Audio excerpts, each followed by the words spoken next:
This is Anarchast.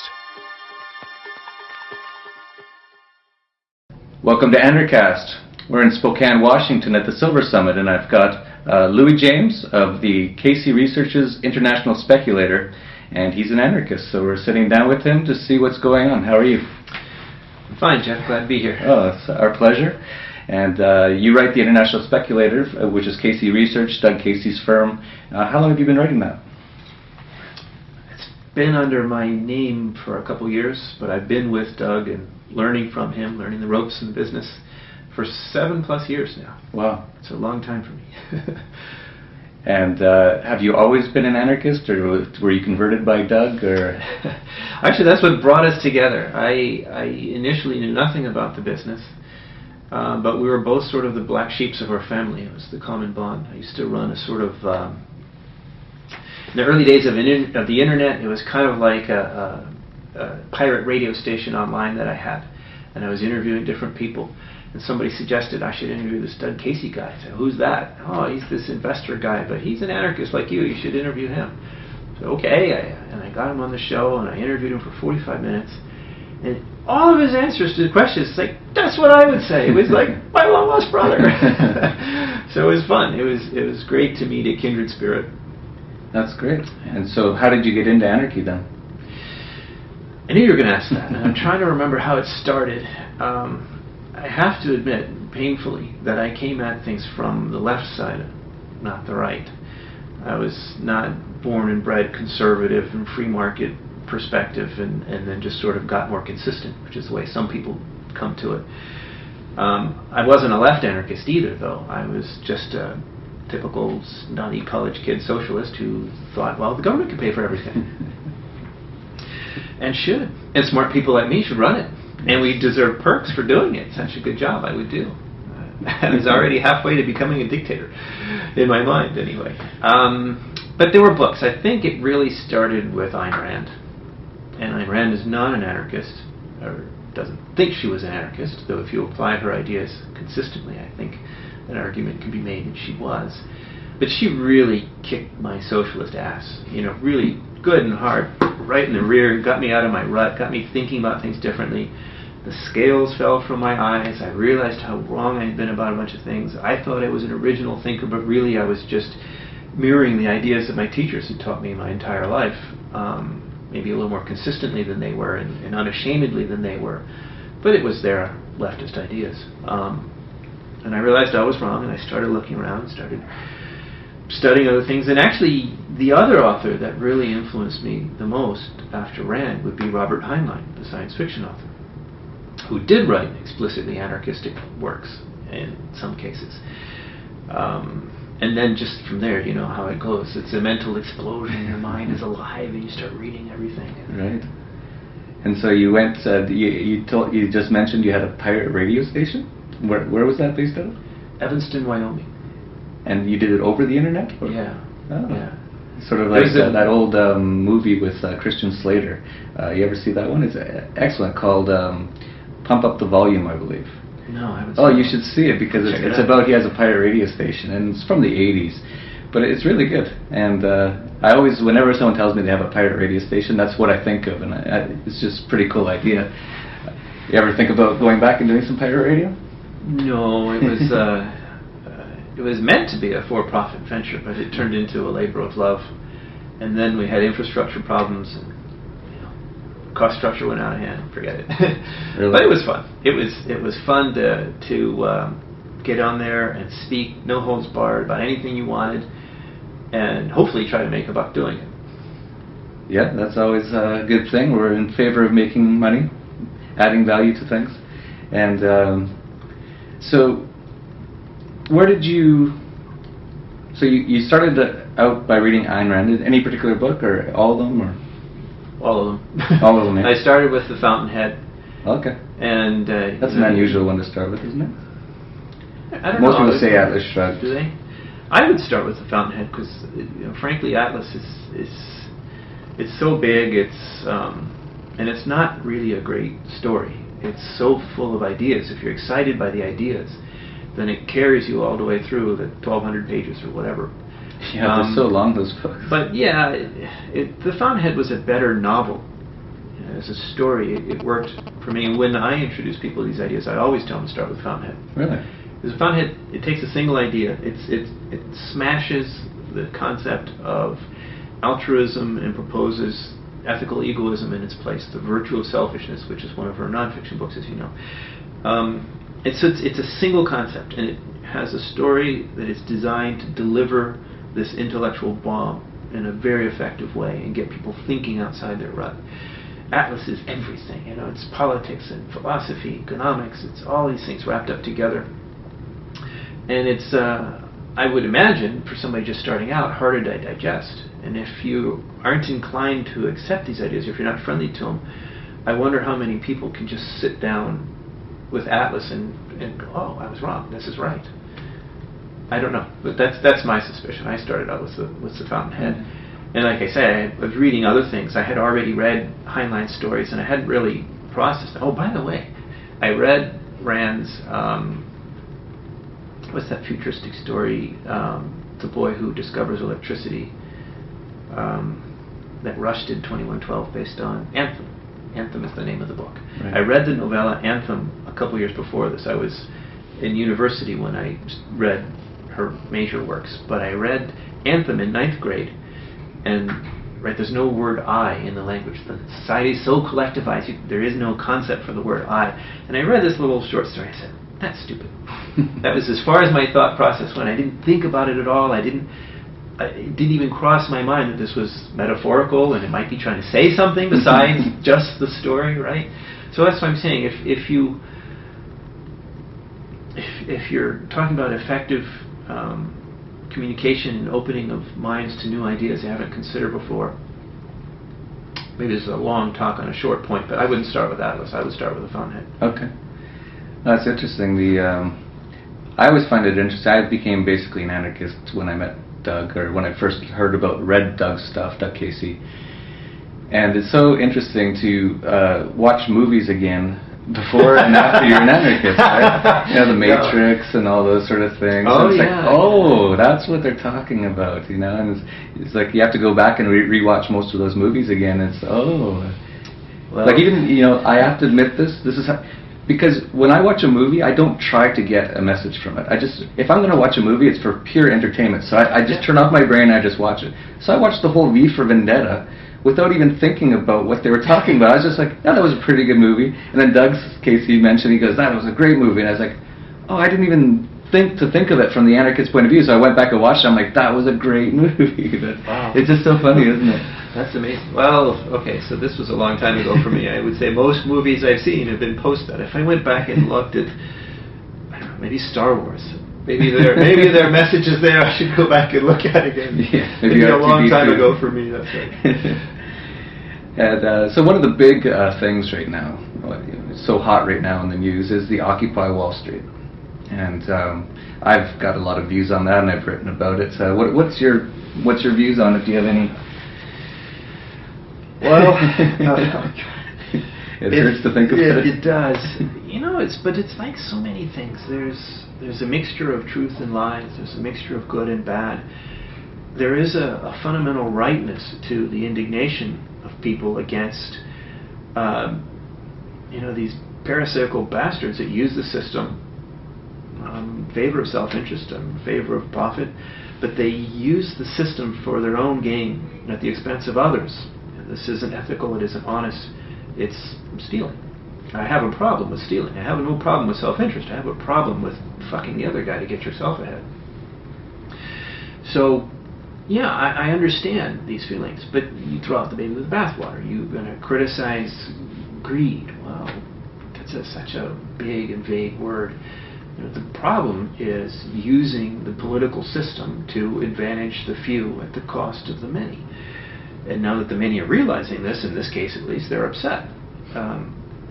But that's not what's being described. What's being described is greed or profit, or what are we going to do? Have a new communism? The 20th century wasn't enough proof that doesn't work. It's inchoate rage, and it's very dangerous because it has a sympathy factor going for it. There's a lot of people out there that are rightly unhappy with what's happening to them. They just don't understand what's happening to them, and there are very good chances that they'll lash out and blame the victims, if anything else. Yeah, and you start to see people like Barack Obama say he supports them, and Nancy Pelosi says she supports them. It makes it so difficult for me to support them as well, because I can never be on the same side as those sort of people. And now the Communist Party has said they support them, and there's all this leftist sort of stuff in there. Yeah. Not that the right's good either; they're both bad. That's why we're anarchists. But those lefties are really troublemakers. Knocks on both your houses. But you know, a broken clock can be right twice a day, and you can't say no, it's not 1 o'clock just because the socialists are saying 1 o'clock when it is 1 o'clock. You know, you have to stick with what's true in principle, regardless of who agrees or doesn't. So, you know, beware.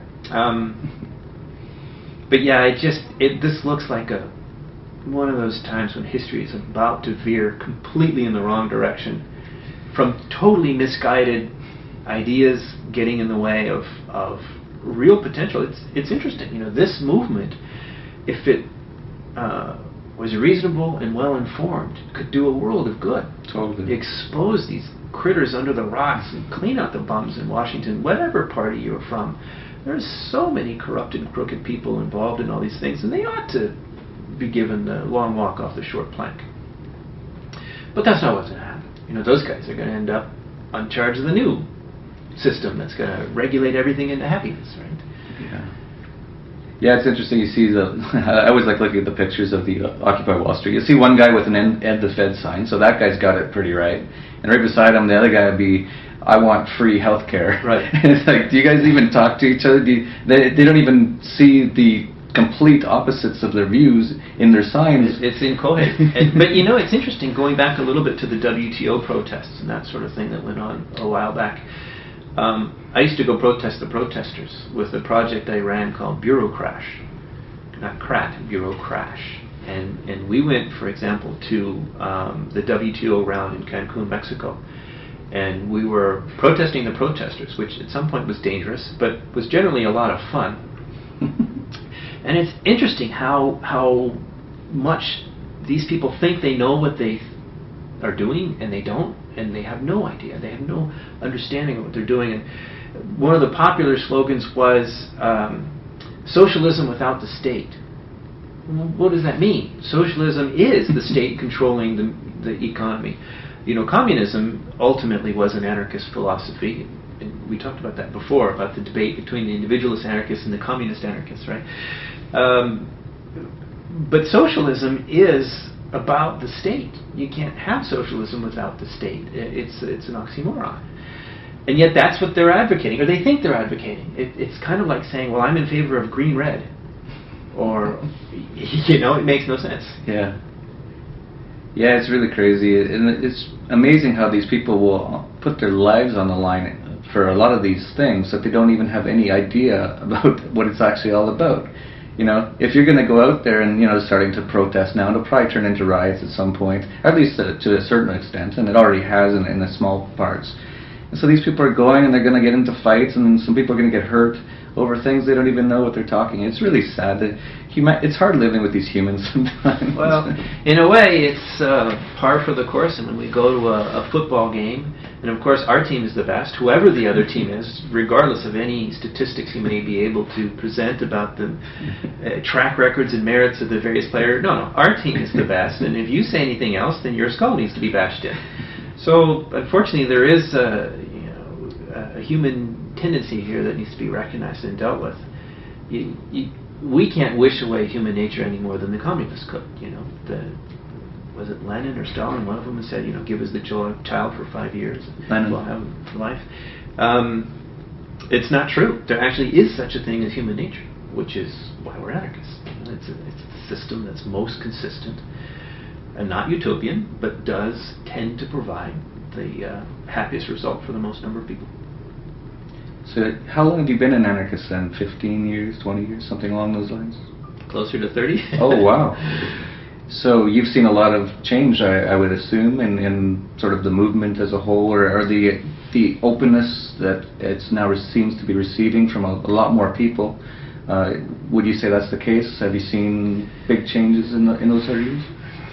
It's hard to say, because we have the internet now. Yes.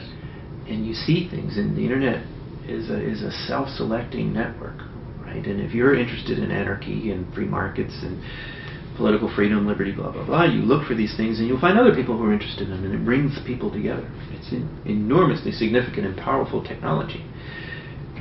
As a quick digression, if people like you and I are 1 in a million, that means there are 6,000 of us on the planet. What could 6,000 smart, motivated, energized people of like mind get together and do? Quite significant things. That's a lot of people, even just for pooling capital for some big project. 6,000 people put $1,000 in each, and you're talking real capital to do something, right? So this is quite significant. But what it means, though, is that we see things now that we didn't see before, but were always there. Maybe before the internet, it wasn't 6,000 of us; it was 5,000, but they were still there. We just didn't know how to find them. Right. So, is this a change in quantity or is it a change in quality? I would argue for quality, but how far-reaching? What does it mean? We see lots of websites, anarchism.net, all these things that didn't exist before, but there were people who thought that way before, and they were always such a minority. The ideas appeal to very principled I don't mean principled like other people, unprincipled, but people who think in principles, in abstract levels, and being able to abstract and generalize and form principles, as opposed to very central, touchy-feely people who say, "Oh, what about the poor people who are starving?" Right? So that hasn't changed. If this philosophy appeals to 1% of the population down here on the bell curve, or up here on the bell curve, I'm not sure I see a new movement here. I'm not sure I'm as excited as you are. And I don't mean to be raining on your parade, but I'm just not sure that I see, the world coming alive with these ideas. I just see the ideas more than I did before, but I'm looking for them, and the internet brings them to me. What does that really mean? What does that prove? That's very interesting. What's your take on Ron Paul? I agree with Doug. It's a good educational effort, not a chance in hell. I wouldn't go into that in any fashion or form thinking, oh, we can actually win. It's setting yourself up for disappointment. Can you do some good in the process? Sure. How much? I don't know. When the ideas, broadly speaking, not even anarchist ideas, but broadly speaking, of greater liberty, greater freedom in the marketplaces, what we call classical liberal ideas, they were pretty much in the ascendancy since Guns and Butter failed in the Lyndon Johnson era, Vietnam. All these bad things happened, and things were kind of moving in the right direction. Academically, the free marketeers pretty much won the debates in the economics departments. Keynesianism was disgraced. It was shown that it didn't work, more or less. There are diehards who will never change, but really, the debates were about how much market should we use, or how do we regulate the market appropriately, but everybody understood that we needed more markets to solve economic problems, not less. And then sort of 9/11 happened, and there was this big, huge about-face, and suddenly the institution that failed most grievously at its core function, government, failed to protect people, and became the great hero. And it wasn't just the heroic firefighters who went into the building and died, but anybody in uniform came out of that looking better. It was so irrational. It was such a strange response. And since then, all that ground, decades of progress of yes, it can be painful, but freedom works better, and it produces more good for more people over the long haul. A lot of that just was swept away. And the intellectual tide, to me, I have to say, looks to me to be going the opposite direction. There's a growing and more vocal minority that says, no, we need more freedom. Ron Paul, this is a good thing. But the vast majority, we have more than 51% of the people in the United States on the dole in one form, fashion, or another. That's the point of no return. You start talking about breaking their rice bowls, they're not going to like it. And I don't see Ron Paul turning that around. If it changes, it will have to be a crash again. I mean, something as traumatic as the Vietnam War, perhaps. Or worse. Or worse. in your role at the International Speculator, you probably travel more than anyone I know. You seem to always be on the road. So how many countries have you been to? Have you counted, or it must be getting up there? And not as many as Doug. Yeah, well, but that's pretty hard. Maybe 100. I don't know. Okay. Is there any pockets of hope out there? One thing, I've traveled a lot as well, about 100 countries, and I see all kinds of places that have a lot of hope. But it's so funny that the U.S. is supposed to be the land of the free. Yeah, right. And this is one of the hardest places to find sort of free market, libertarian type thinkers. Of course, they exist here. There's 300 million people in the U.S., so there is some. But so if you go to China, they're way more free market thinking in many ways. Because I don't even know why that is, but that's just how they are. They have market communism now. Yes. A high-level party official told me that. Oh, we have market communism now. Yeah, I love how they add everything to communism. So it's anarcho-communism, market communism. Just get rid of the communism. Why do we have to keep going back to this communism? It's just terrible. So is there any countries that you've seen some hope along the freedom lines? Yes and no. I mean, it is a changing world, and it is interesting. And sorry, not the whole world is the U.S. And I like to think that there's hope in Eastern Europe in particular. I teach, as you know, economics and entrepreneurship in Eastern Europe in the summers. It's my thing. And the reasons I go there are partly because in the United States, talking about capitalism is like going into a church and talking about Satan and saying, he was really misunderstood. It just doesn't go very far here. But over there, they have living memory of naked socialism, and they know it didn't work. And so they're open. They're asking questions. They want to know. I go over there, and college students, they want to know everything I can possibly teach them. They don't necessarily agree with everything, but they are genuinely open to discussing ideas in an open-minded way, back and forth, give and take. They listen. The purpose of the conversation is not to shoot me down and tell me why I'm wrong. The purpose of the conversation is what can we learn from each other. And I love that. And it is significant that they have this direct history of what didn't work as a very real and present reminder for people in power now. On the other hand, the political realities are still the same. You still have all kinds of pensioners who vote, and they don't want their pension taken away. You've got all kinds of subsidies that people don't want these things taken away. So I'm not sure that there's really a hope for this people or that people. I'm not a groupthink kind of person. Yeah. But there is hope in the fact that reality matters. And if you're overdrawn on your checking account, that matters. It takes a little longer for it to matter for a government, but it does actually matter. And you see the phenomenon of socialists privatizing things, not because they suddenly became anarcho-capitalists or whatever, but just because they have no choice. They don't have any money. They need to do something. And the big turnaround in New Zealand a few years ago, well, I guess a couple decades ago now, that was a socialist government cutting all the sheep farmer subsidies because they didn't have any money. And lo and behold, the farmers went out and got rich. They started finding new markets for their sheep and all kinds of things. And it was a socialist government that did what a liberal government wouldn't have been able to do. So I think there is some hope for this. The question is, what kind of ringer do we have to go through? And the danger is, if the ringer's bad enough, does the man on the white horse come along? Do we get shanghaied into some kind of really scary totalitarian direction for a while? Or do things come apart enough that reality can have its medicinal effect and people will embrace real changes? Yeah. Ayn Rand said you can ignore reality, but you can't ignore the consequences of ignoring reality. And she said that perfectly. Do you actively search for students for your camp? Say a little bit more about what you do over in what is it, Latvia? Lithuania. Lithuania, sorry. We've had Latvian students. So okay. The website is profitfromfreedom.com. Easy to remember, profitfromfreedom.com. And it's open to anybody, not just one area in particular.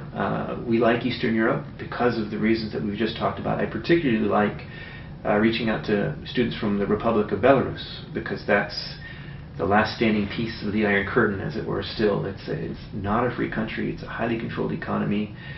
If you've read about the protests and things that are going on there, the massive devaluation, they've got big problems. They have a KGB there, and they still call it that. Kind of scary. So I like teaching in Lithuania because it's very near to Belarus. It's easy. It's a 4-hour bus ride for $15. They could come on over. If I can get them a visa, they can come learn. And it's one thing for people from the Czech Republic or other places that they remember that the communist era from some years ago. It's another thing for students to come from a communist country now that still believes in it, right? and they really want to know, and they're excited to know about entrepreneurship and how capitalism really works. I've never been to Belarus. You just said they really believe in communism. Is that the case? They actually believe in it? Well, do any of these people really? We talked about the Chinese and their market communism. I think the Chinese don't really believe in communism. They just believe in themselves staying in power. Right. And whatever the rhetoric of the day to suit that is. I think you have something like that there. But you do have a substantial, entrenched state presence in the economy. A lot of state enterprises and massive regulation, massive amounts of red tape to do anything. The number of stamps that you need.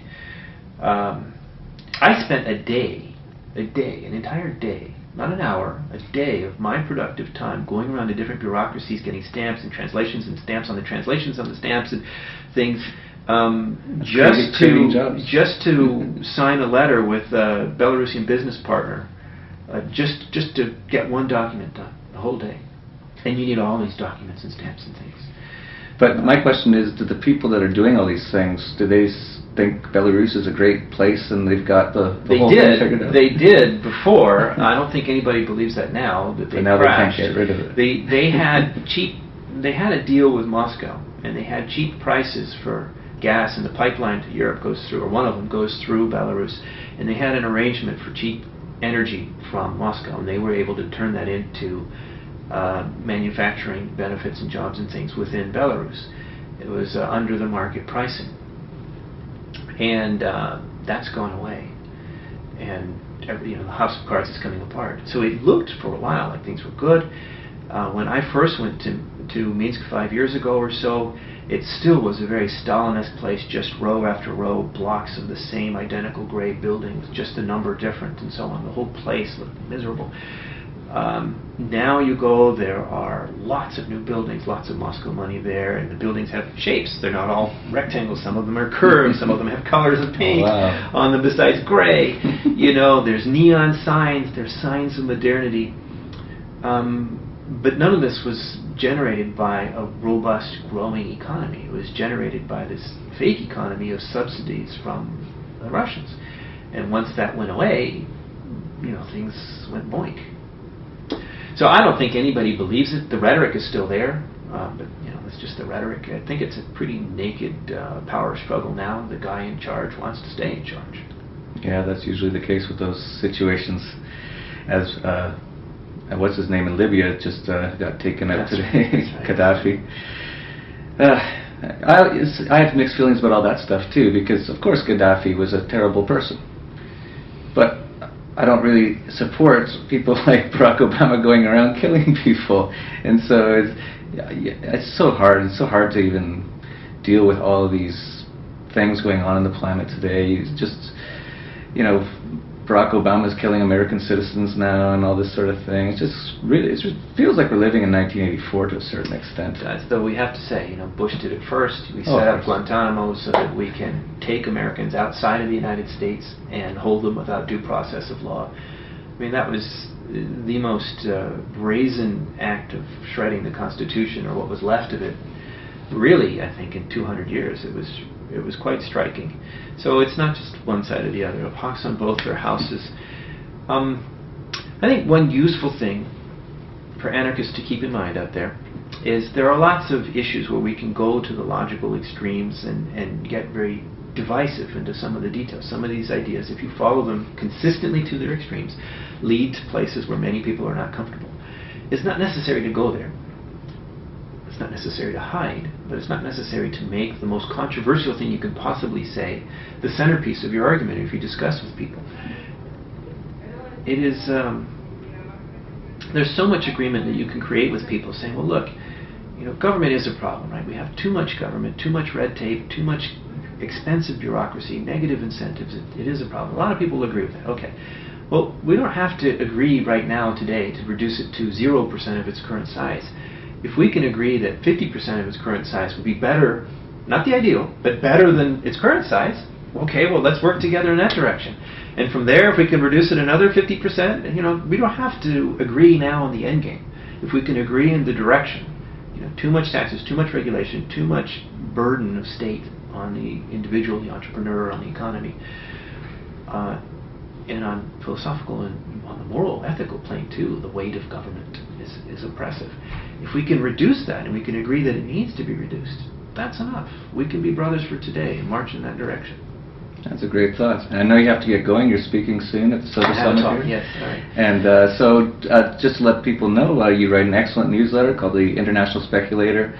Louis, he puts his boots on the ground all over the place, and there's not many people who actually do that. A lot of these guys who write sort of mining newsletters, they don't go out to all these properties all the time, but that's basically all you do. So if you don't mind, just tell people how they can get that information. Thank you, Jeff. Very kind. Of course, you can go to caseyresearch.com. That's C-A-S-E-Y, caseyresearch.com, and there's a lot of information there about which publications.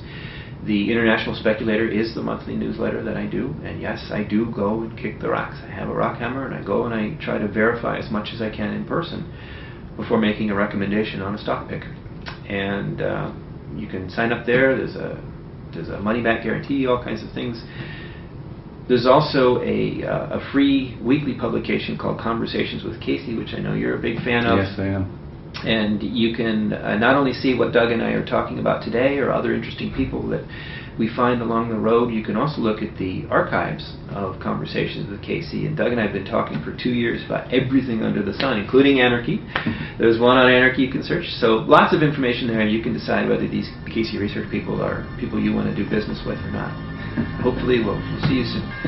That's great. Louis James, International Speculator. We'll let him go back to the show. And that's all for today. Peace, love, and anarchy.